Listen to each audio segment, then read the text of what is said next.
Shadow 64 में आप सबका स्वागत है। आज का टॉपिक है इलास्टिक ब्लॉक स्टोर।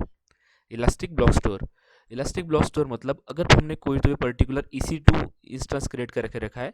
मैं आपको एक डेमो के लिए मैंने एक पर्टिकुलर EC2 इंस्टेंस यहाँ पे क्रिएट करके रखा है। ये पर्टिकुलर उबुंटू का है लेटेस्ट वर्जन, जो भी हमने इंस्टेंट टाइम्स में से लिया। तो ये मेरा इंस्टेंस क्रिएट यहाँ पे हो चुका है ऑलरेडी, रनिंग स्टेट में दिखा रहा है आपको। ये मेरी इंस्टेंस आईडी है, ये आपको यहाँ पे शो हो रही होंगी।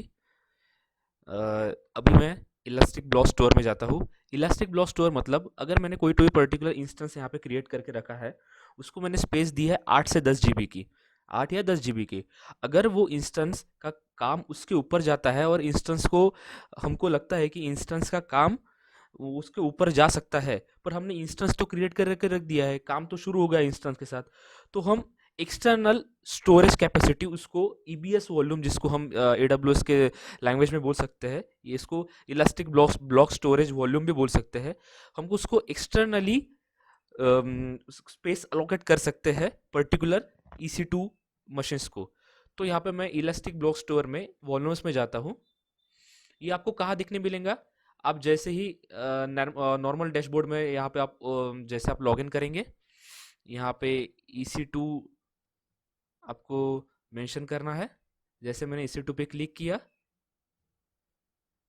आपको एक यहाँ पे रनिंग इंस्टेंस आपको शो हो रहा होगा 1। इसके बाद मुझे आपको जाना है वॉल्यूम्स में। ओके, यहाँ पे ऑलरेडी एक वॉल्यूम यहाँ पे अटैच है। मैं आपको और एक वॉल्यूम अटैच करके दिखाता हूँ। सो आपको जाना है क्रिएट वॉल्यूम्स। आपको यहाँ पे वॉल्यूम टाइप सिलेक्ट करना है, आपको कौन से टाइप का स्टोरेज कैपेसिटी आप यहाँ पे इंस्टॉल करना चाहते हैं।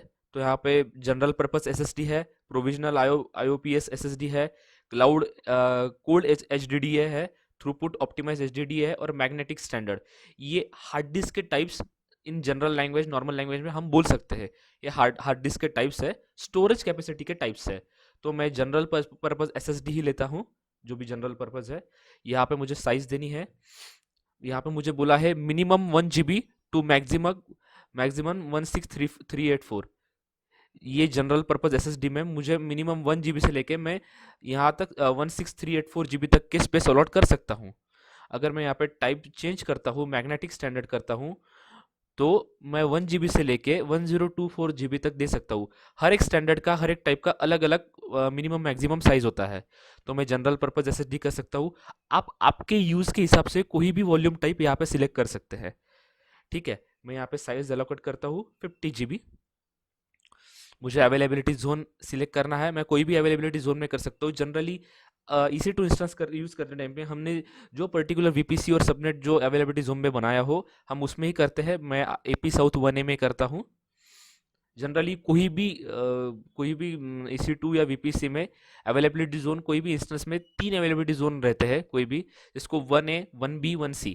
आपको सिर्फ यहाँ पे AP साउथ ईस्ट यहाँ पे सिलेक्ट करना पड़ता है। जनरली मैंने जब भी मैंने EC2 मैंने क्रिएट किया होगा, तो मैंने AP साउथ 1 में ही क्रिएट किया होगा, इसलिए मुझे यहाँ पे AP साउथ 1A 1B और 1C बाय डिफॉल्ट दिया है। तो मैंने 1A सिलेक्ट किया। यहाँ पे पूछा है मुझे स्नैपशॉट आईडी, तो मुझे स्नैपशॉट आईडी यहाँ पे देने की ज़रूरत नहीं। अगर मैंने स्नैपशॉट क्रिएट किया होगा तो ही मैं स्नैपशॉट आईडी यहाँ पे दिखाऊंगा। स्नैपशॉट कैसे क्रिएट किया जाता है हम अभी देखने वाले हैं। तो मैं जनरल यहाँ पे क्रिएट वॉल्यूम पे क्लिक कर दूंगा।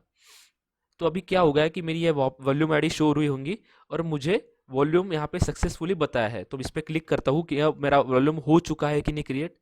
ओके, तो यहाँ पे मेरा जो वॉल्यूम्स है, ये देख सकते हैं आप।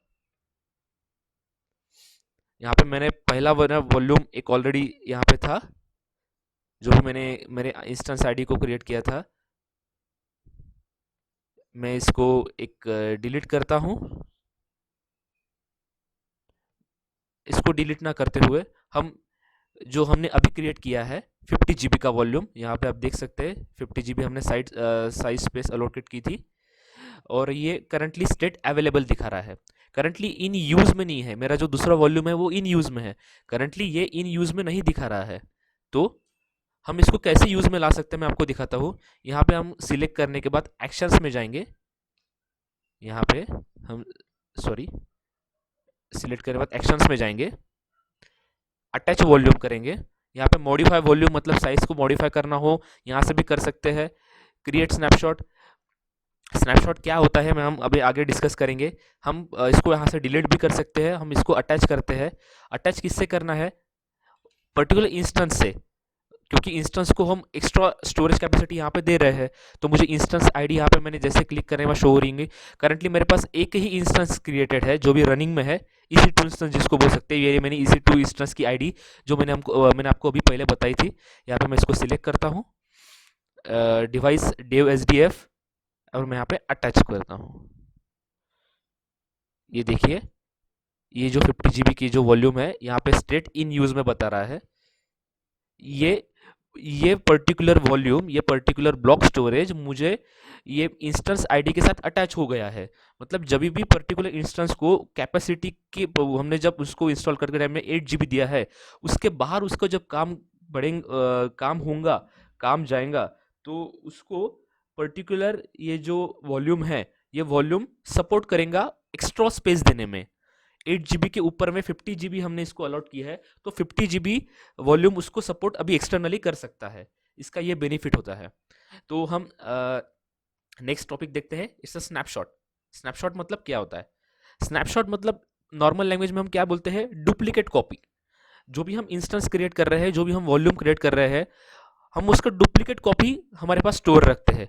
मतलब अगर बाय चांस कभी भी वो पर्टिकुलर इंस्टेंस से डिलीट हो जाता है, या पर्टिकुलर वॉल्यूम एक बाय चांस से डिलीट हो जाता है, बाय मिस्टेकली कुछ मिसकॉन्फ़िगरेशन हो गया और गलती से वो जो भी यूज़र है, जो भी एडमिनिस्ट्रेटर है AWS पैनल का आपके ऑर्गेनाइजेशन में, यार आप खुद भी यूज़ कर रहे होंगे, तो आपसे गलती से वो डिलीट हो गया, तो हम इसका एक डुप्लीकेट कॉपी हमारे पास स्टोर रख सकते हैं, जिसको हम स्नैपशॉट बोलते हैं। तो मैं क्रिएट स्नैपशॉट पे गया, यहाँ पे दो टाइप के मुझे बोला गया है कि स्नैपशॉट किसका क्रिएट किया जाता है, एक वॉल्यूम का, एक इंस्टेंस का। तो मुझे एक वॉल्यूम भी मेरे पास क्रिएट है, मैं इंस्टेंस भी क्रिएट है, तो मैं इंस्टेंस का करता हूँ। तो मुझे यहाँ पे वॉल्यूम में क्लिक किया तो मुझे वॉल्यूम पूछा गया है। जो भी मेरे पास ऑलरेडी दो वॉल्यूम है, मैं उसमें कोई भी वॉल्यूम को सिलेक्ट कर सकता हूँ। इंस्टेंस में गया तो मेरे पास करंटली एक इंस्टेंस है, रनिंग में है, इसको मैंने सिलेक्ट किया। डिस्क्रिप्शन आप कुछ भी रख सकते हैं। मैं यहाँ पे रखता हूँ स्नैपशॉट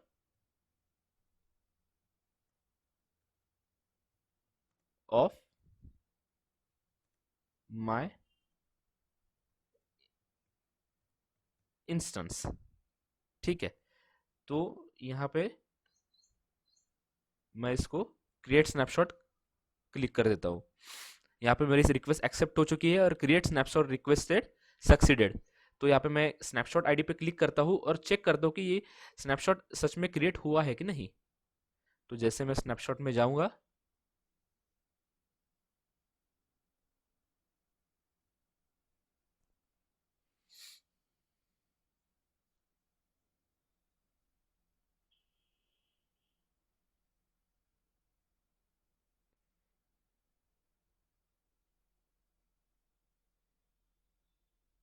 यहाँ पे मेरा स्नैपशॉट क्रिएट हो रहा है। अभी आप सोच रहे होंगे कि मैंने स्नैपशॉट तो एक ही क्रिएट किया था, तो दो स्नैपशॉट कैसे क्रिएट हो गए। तो मैं आपको क्लियर करता हूँ कि अगर हमने पर्टिकुलर EC2 इंस्टेंस को अगर हमने वॉल्यूम अटैच किया है, EBS वॉल्यूम अटैच किया है, तो आप देख सकते हैं कि मेरे पास दो EBS वॉल्यूम अभी यहाँ पे शो हो रहे होंगे। तो 50 GB का और 8 GB का, ये दोनों मेरे पर एक वो जो इंस्टेंस जो रनिंग है उसको अटैच है, 50 GB का और 8 GB का। तो ये दोनों वॉल्यूम्स के लिए स्नैपशॉट क्रिएट करेगा। स्नैपशॉट का मीनिंग यही है कि आपने पर्टिकुलर इंस्टेंस में जो भी डाटा स्टोर किया है, जो भी काम किया है, उसकी डुप्लीकेट कॉपी हमारे पास स्टोर रहे। तो मेरे इंस्टेंस में मेरा डाटा कहाँ किस में स्टोर रहेगा, मेरी जो 8 GB की हार्ड डिस्क मैंने जब इंस्टेंस क्रिएट करते टाइम पे मैंने जो अलॉट की थी, और उसका भी एक वॉल्यूम क्रिएट हो चुका है। मतलब हमने जब भी इंस्टेंस क्रिएट करते हैं तो उसको ऑटोमेटिकली जब जो हमने साइज अलॉट करते हैं उसका एक वॉल्यूम क्रिएट हो जाता है। और हमने जो एक्सटर्नली जो वॉल्यूम अटैच क्रिएट किया 50 GB का, ऐसे 2 वॉल्यूम हो गए। तो 2 वॉल्यूम के लिए 2 स्नैपशॉट क्रिएट हो गए। मतलब 8 GB के लिए जो डेटा 8 GB में स्टोर होगा उसके लिए एक अलग स्नैपशॉट क्रिएट हो गया, जो भी स्टेटस कंप्लीटेड दिखा रहा है, अवेलेबल 100% प्रोग्रेस। और जो हमने 50 GB का एक्सटर्नली क्रिएट किया उसके बाद में ये सेकंड नंबर पे दिखा रहा है आपको, वो भी स्टेटस कंप्लीटेड, अवेलेबल 100%। तो दोनों का डुप्लीकेट कॉपी हमारे पास स्टोर है। बाय चांस ये कुछ भी टेक्निकल एरर की वजह से डिलीट हो गए तो हमारे पास दोनों की डुप्लीकेट कॉपी कॉपी यहाँ पे अवेलेबल है। तो ये वीडियो को यहाँ पे ही एंड करते हैं। आई होप आपको इलास्टिक ब्लॉक स्टोरेज ईबीएस का मीनिंग आपको समझ में आएगा। उसमें वॉल्यूम वॉल्यूम्स का क्या यूज़ है, स्नैपशॉट का क्या यूज़ है, और लाइफ साइकिल मैनेजर मतलब यहाँ पे लाइफ साइकिल मैनेजर मतलब welcome to data life cycle manager. मतलब हम कोई भी टास्क जो शेड्यूल करते हैं, शेड्यूलिंग जो होता है, तो यहाँ से हम पर्टिकुलर स्नैपशॉट को यहाँ पे लाइफ साइकिल पॉलिसी के थ्रू हम शेड्यूल कर सकते हैं। क्योंकि यहाँ पे हम बहुत सारे एमएनसीज में, बहुत सारे ऑर्गेनाइजेशंस में कंटिन्यूस EC2 का काम चलता रहता है। कंटिन्यूस EC2 या ब्लॉक स्टोरेज ऐड होते रहते हैं उनके नीड के हिसाब से, डिमांड के हिसाब से। तो हम स्नैपशॉट को शेड्यूल कर सकते हैं कि पर्टिकुलर जैसे ही स्नैपशॉट क्रिएट हुआ, वॉल्यूम क्रिएट हुआ, EC2 क्रिएट हुआ, तो उसका तुम स्नैपशॉट ये पर्टिकुलर टाइम को ले लो। तो ये पर्टिकुलर स्नैपशॉट या लाइफ साइकिल पॉलिसी हम यहाँ से थर्ड टॉपिक से यहाँ से हम सर्विस से यूज कर सकते हैं। आई होप आपको ईबीएस इलास्टिक ब्लॉक स्टोरेज यहाँ पे क्लियर हो चुका होगा। मैं आप गाइस, आप ज़्यादा से ज़्यादा इस ये वीडियोस को, ये सीरीज को शेयर करें। जिनको भी AWS सीखना है, और हम हर एक दिन नई टॉपिक, नई सर्विसेज को यहाँ पे आप सिखा रहे बहुत सिंपल लैंग्वेज में। क्योंकि हमको मालूम है कि बहुत सारे वीडियोस इससे रिलेटेड अवेलेबल है, पर वो बहुत कंफ्यूजिंग हो जाता है। और स्टार्टिंग से कुछ भी हमको कोई भी टेक्नोलॉजी में काम करना हो तो स्टार्टिंग कहाँ से करें, ये सीरीज में आपको, AWS के सीरीज में आपको पता चल सकता है। तो गाइस शेयर कीजिए, सब्सक्राइब कीजिए Shadow64 को, और बेल आइकन को प्रेस कीजिए ताकि हम जब भी अपलोड करेंगे आप तक वीडियो सबसे पहले पहुंच जाए। Thank you so much.